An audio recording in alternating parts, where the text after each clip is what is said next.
بسم اللہ الرحمن الرحیم۔ السلام علیکم ورحمۃ اللہ وبرکاتہ۔ امید ہے آپ سب خیر سے ہوں گے۔ اللہ تعالیٰ مجھے اور آپ کو بہت سی برکتیں عطا فرمائیں اور میری اور آپ کی تمام مشکلات کو، پریشانیوں کو، تکلیفوں کو، دکھوں کو اللہ اپنے کرم کے ساتھ دور فرما دے۔ آج کی ویڈیو کا عنوان اس حوالے سے ہے کہ خواب کے اندر بلی دیکھنا، بلی کا کاٹنا، بلی کا انسان کو زخمی کرنا، کہ اس کی کیا تعبیرات ہیں اور بزرگ اس کے بارے میں کیا فرماتے ہیں۔ اگر آپ نے میرے چینل کو ابھی تک سبسکرائب نہیں کیا تو آپ سے گزارش ہے کہ ہمارے چینل کو ضرور سبسکرائب کریں اور بیل آئیکن کے بٹن کو دبا کے آل پہ کر دیں تاکہ ہر نئی آنے والی ویڈیو کو نوٹیفیکیشن آپ تک بر وقت پہنچ سکے۔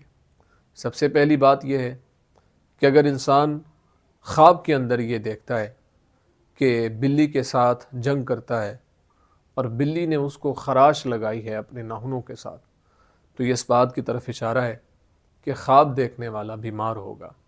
اس لیے اللہ کے حضور اس کو توبہ استغفار کرتے رہنا چاہیے اور اللہ کے حضور دعائیں کرتے رہنا چاہیے۔ اگر انسان خواب کے اندر یہ دیکھتا ہے کہ بلی نے اس کو کاٹا ہے تو یہ اس بات کی طرف اشارہ ہے کہ خواب دیکھنے والے کی بیماری جو ہے وہ لمبی ہوگی۔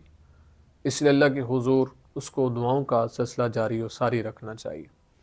اگر انسان خواب کے اندر یہ دیکھتا ہے کہ بلی کے ساتھ جنگ کی ہے اور خواب دیکھنے والے نے بلی کو مغلوب کر لیا ہے تو یہ اس بات کی طرف اشارہ ہے کہ اللہ خواب دیکھنے والے کو بیماری سے شفا عطا فرمائے گا۔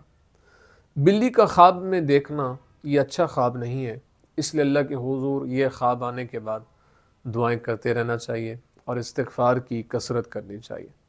اگر انسان خواب کے اندر یہ دیکھتا ہے کہ کوئی بلی اس کے گھر میں آئی ہے اور ایسی بلی جس کو وہ نہیں جانتا، تو یہ اس بات کی طرف اشارہ ہے کہ کوئی چور اس کے گھر میں آئے گا۔ اس لیے اللہ کے حضور اس کو دعاؤں کا سلسلہ جاری و ساری رکھنا چاہیے۔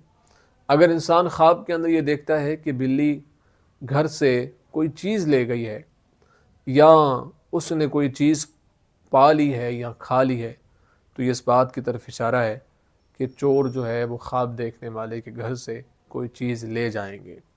اگر انسان خواب کے اندر یہ دیکھتا ہے کہ اس نے بلی کو مارا ہے تو یہ اس بات کی طرف اشارہ ہے کہ خواب دیکھنے والا چور کو مارے گا اور اللہ تعالیٰ اس پر غلبہ عطا فرمائے گا۔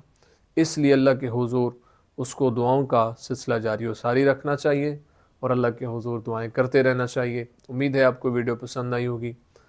اگر پسند آئی ہے تو لائک، کومنٹ، شیئر ضرور کریں۔ زندگی رہی تو انشاءاللہ نیکسٹ ویڈیو میں آپ سے پھر ملاقات ہوگی۔ السلام علیکم ورحمۃ اللہ وبرکاتہ۔